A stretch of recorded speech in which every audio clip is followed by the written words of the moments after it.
Bonjour à toutes. Je vous remercie d'être là pour cette workshop intitulée « Confronter son projet pour plus de sérénité ». Je me présente très rapidement. Je suis Aveline Gaujard, directrice de la pépinière d'entreprise et du club d'entreprise de Villenave-d'Ornon.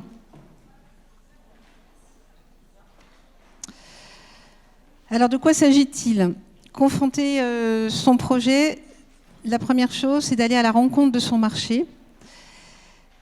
Donc, votre marché, c'est deux choses. C'est ce qu'on appelle l'environnement externe, qui va regrouper essentiellement la connaissance de vos concurrents. Donc, vos concurrents, plus vous les connaissez, plus ça vous apporte aussi pour vous positionner par rapport à eux. Donc, il va s'agir de savoir ce qu'ils font, comment, éventuellement quel chiffre d'affaires ils développent, sur quel territoire ils sont, comment ils vendent. Donc, plus vous aurez d'informations sur ce thème-là, plus ça vous aidera à vous positionner. Bien sûr, connaître la législation par rapport à votre projet, parce que peut-être que vous avez des contraintes dans la mise en route de votre projet de création d'entreprise, c'est-à-dire est-ce que vous avez besoin d'un diplôme, est-ce que vous avez besoin d'habilitation, est-ce que vous avez besoin d'un agrément, est-ce qu'il y a des contraintes législatives ? Je voyais ce matin une jeune femme qui me posait une question sur l'ouverture, par exemple, d'un centre pour personnes âgées atteintes de maladies. Là, clairement, il faut qu'elle se renseigne qui va lui prescrire les personnes malades. Est-ce que la CAF intervient? Est-ce que l'ARS intervient? Est-ce que la mairie intervient également? Donc, avant toute chose, allez voir déjà de quoi est composé votre projet. Donc, important. Alors, évidemment, toutes les activités ne sont pas liées à des problématiques de législation.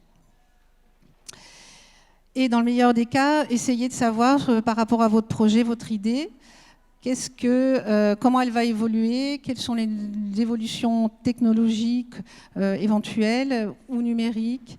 Si vous pouvez avoir des informations sur ce thème-là, ça vous aidera aussi à vous positionner et à savoir comment vous allez évoluer. Donc ça, c'est déjà un premier aspect de votre marché par rapport à votre activité, ce qu'on appelle l'environnement externe.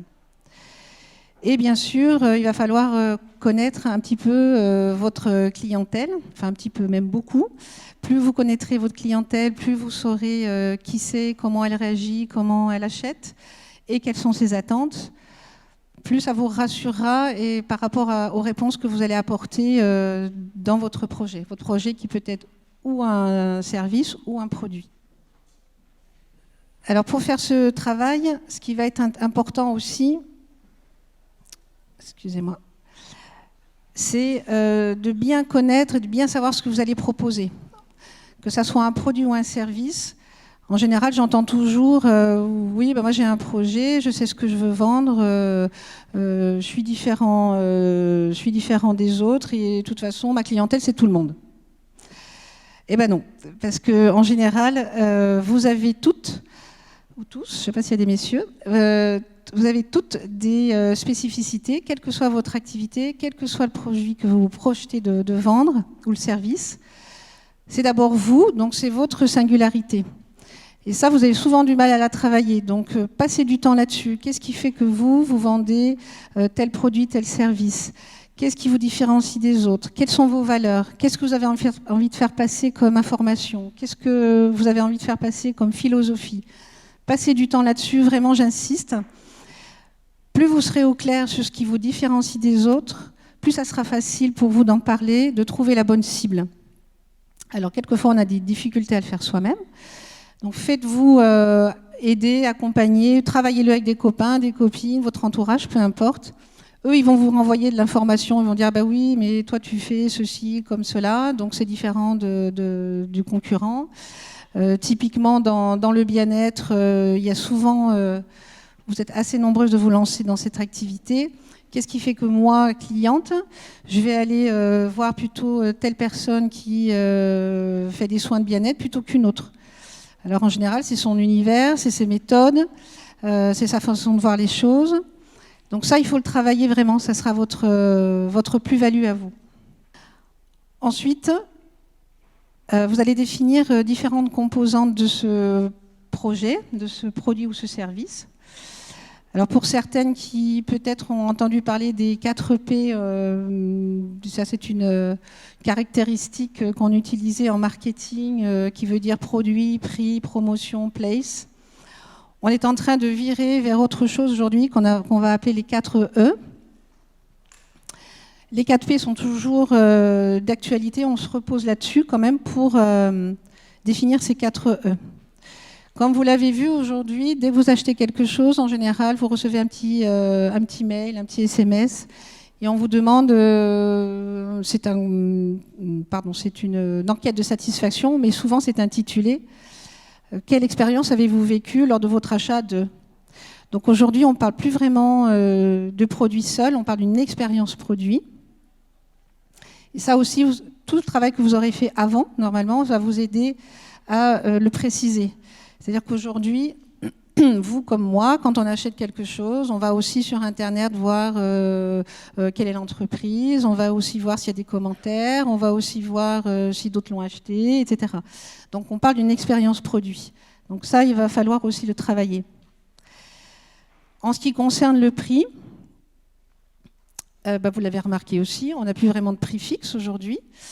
On a des produits qui sont gratuits et des abonnements premium. On a des billets d'avion qui passent du simple au double en 24 heures parce qu'il y a de la demande. On a des abonnements, on a des points de fidélité, on a des réductions, on a tout un tas de choses aujourd'hui. Donc le prix d'un produit ou d'un service est rarement fixe. Donc ça aussi, il va falloir l'anticiper. Qu'est-ce que vous allez proposer? Comment vous allez le proposer? Peut-être ce prix va évoluer, peut-être que vous allez faire des prix à plusieurs échelles. Donc il faudra réfléchir à ça. En ce qui concerne la communication, donc qui correspond aussi au P de promotion, communication, aujourd'hui on ne se contente plus de faire un flyer et un site internet. On le fait, mais on parle de e-diffusion, voire d'évangélisation par les clients, parce que vos clients, ils vont faire des commentaires, ils vont aller sur Google, ils vont aller sur votre site, ils vont aller sur Facebook, ils vont réagir, ils vont envoyer des messages, ils vont envoyer des j'aime, et j'en passe. Donc la communication n'est plus résumée aujourd'hui à quelques supports, c'est multi-supports. Donc c'est pareil, pensez-y, qu'est-ce que vous allez utiliser, quel réseau social vous allez utiliser, comment vous allez gérer les commentaires, surtout ne laissez jamais un commentaire négatif dans la nature, répondez-y, il y a toujours une réponse, il y a toujours une raison, la personne n'est pas contente, il y a sûrement une raison, elle n'est pas toujours justifiée, mais il n'empêche qu'elle a écrit, donc il faut y répondre quand même. Donc travaillez aussi ça en amont, la communication, comment vous allez diffuser l'information concernant votre produit ou votre service. Everywhere, donc ça correspond à la distribution qu'on appelle sur le domaine des 4P, le place. Comment vous allez vendre votre produit ou votre service. Donc aujourd'hui, on voit bien que c'est une diffusion multicanale. Parce qu'on a toutes envie d'acheter un produit ou service quand on est là à la mairie de Bordeaux, quand on est en vacances, quand on est chez soi, quand on va dans le magasin. Donc aujourd'hui, il faut être un petit peu partout et donner la possibilité à vos clients d'acheter sur différents canaux. Donc c'est des choix à faire aussi. On ne peut pas tout avoir un site internet marchand. On ne peut pas tout avoir une boutique, donc il faut faire des choix, mais il faut que ça soit en cohérence, bien sûr, avec la clientèle que vous voulez toucher. Alors, une fois que vous avez fait tout ça, donc vous avez déjà beaucoup travaillé, bien travaillé, vous maîtrisez votre projet, votre produit, votre service, il n'empêche qu'il faut quand même vérifier que vous répondez bien à un besoin. La bonne idée, elle est bien, mais elle est bonne, mais comme la petite phrase que j'ai notée là, qui n'est pas de moi, ne vendez pas ce que vous pouvez faire, mais faites ce que vous pouvez vendre. Donc ça veut bien dire quand même qu'il faut s'adapter au marché et aux besoins. Donc pour ça, il faut vous poser la question, est-ce que je réponds à un besoin? Est-ce que je réponds à toutes les attentes de mes clients? Si je ne réponds pas à toutes les attentes, pourquoi et comment je peux le résoudre?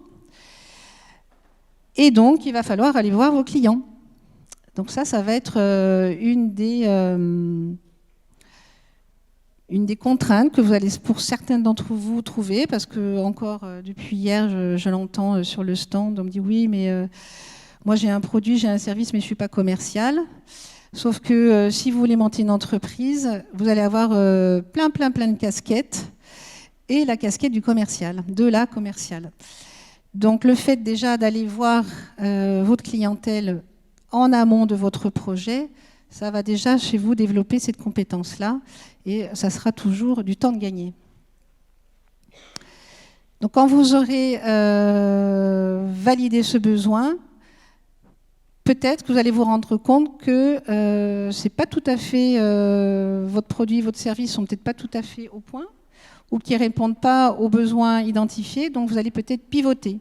Donc quand on parle de pivot, c'est quand on réadapte son projet et qu'on collera beaucoup plus aux besoins attendus. Donc vous allez aller faire une enquête terrain. Ce que j'appelle l'enquête terrain, c'est quand on va à la rencontre de ses clients potentiels. Et cette enquête, elle va avoir quand même plusieurs intérêts, notamment donc de valider le projet ou de pivoter, comme on vient de le voir. Rencontrer vos futurs clients, donc vous constituez déjà un premier fichier client, donc vous pourrez vous resservir de tous les contacts que vous aurez eus.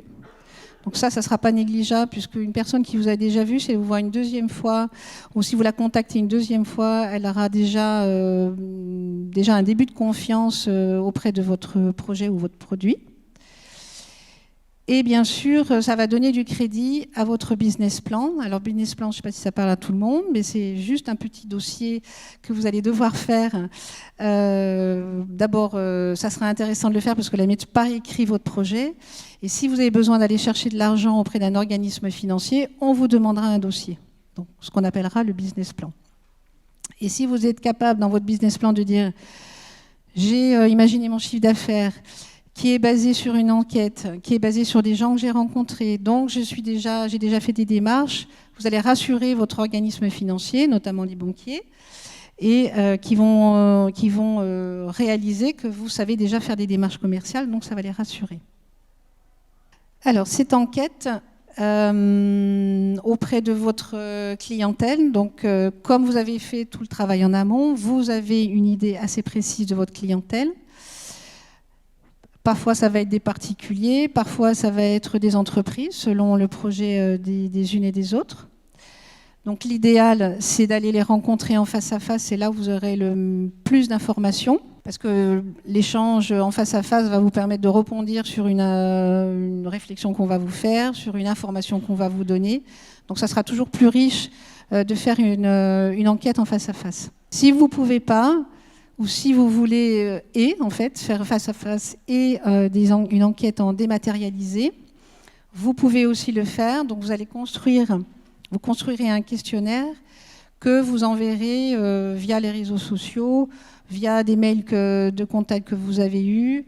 Il y aura au moins ces deux possibilités. Et là, ça vous donnera de l'information, une information un peu plus globale, mais déjà ça vous donnera une information et ça vous donnera ça vous permettra de valider votre projet. Questionnez vos interlocuteurs sur leur comportement. Donc ça va être adapté à chacune des activités. Si je prends l'exemple du bien-être pour avoir eu le cas plusieurs fois, ça ne sert à rien dans une enquête sur ce secteur-là de poser la question du prix, par exemple. Parce que vous êtes dans les activités bien-être, en général, une séance de massage, d'hypnose, de tout ce que vous voulez, c'est entre 50 et 60 euros. C'est un prix marché que vous allez trouver à peu près partout. Ça ne sert à rien de demander à vos clients s'ils paieraient en dessous, au-dessus ou ce prix-là. Parce que ça ne vous apportera rien. Donc il faut faire, quand vous allez poser des questions, réfléchissez avant à quelle information ça va vous apporter et qu'est-ce que ça va vous apporter vous. Si vous posez la question sur le type d'activité dont je parle, seriez-vous prêt à payer 60 euros que tout le monde vous dise oui? Vous n'allez rien en faire et de toute façon, ça sera votre prix. Donc pensez bien, quand vous allez poser une question, à l'information que vous allez en retirer. Sur un autre projet que j'ai vu. En fait, j'ai passé quelques mois au Canada avant de revenir à Bordeaux et j'avais travaillé sur des projets de start-up. Et il y avait des jeunes qui voulaient lancer une plateforme pour mettre en lien les étudiants pour qu'ils puissent revendre leurs livres d'occasion. Et donc, ils avaient constitué un questionnaire pour interroger les étudiants. Et en fait, on leur demandait comment est-ce que vous faites, est-ce que ça vous intéresse, oui, mais on n'a pas de temps. Donc, ce qu'on voudrait, les étudiants, quand on a un livre à mettre en vente sur le site, on voudrait pouvoir flasher le code barre du livre, parce que tous les livres ont des codes barres. Et donc, ça, on gagnerait du temps, le titre s'afficherait, le prix, etc. Donc ça, les jeunes qui avaient imaginé ce projet n'avaient pas du tout pensé à ça. Pas penser au fait que les étudiants ne voulaient pas perdre du temps à rentrer une référence, un livre, une photo, etc. Et n'avaient pas pensé qu'on pourrait utiliser le code barre. Voilà. Et là, typiquement, grâce à ce questionnement, ils sont partis sur l'idée qu'ils allaient pouvoir utiliser le code barre. Donc alors après, ça nécessite bien sûr un logiciel, un travail derrière informatique un peu plus important. Mais au moins, ils n'allaient pas démarrer sur un projet que personne n'allait utiliser parce que ça allait être trop compliqué. Voilà, donc c'est pour vous donner des exemples, pour essayer de savoir le plus possible comment vos clients réagiraient face à votre produit, comment ils feraient, comment ils l'achèteraient, où ils iraient, éventuellement la question du prix, par quel biais ils passent, comment ils communiquent, etc. Alors, petit conseil, n'interrogez pas que des personnes que vous connaissez, parce que les personnes qu'on connaît, par bienveillance, vont dire que tout ce qu'on fait, c'est super, ou vont pas oser de vous dire qu'elles n'ont rien compris, ou vont pas oser vous dire que là, elles ne le feraient pas, elles ne l'achèteraient pas. Donc, essayez plutôt d'aller voir des gens que vous ne connaissez pas. Et pour revenir à ce que je disais tout à l'heure, ça sera toujours des futurs clients potentiels. Donc, pensez bien à ça. Et ça veut dire que vous êtes en capacité de faire des démarches, donc vous êtes en capacité d'avoir votre casquette commerciale.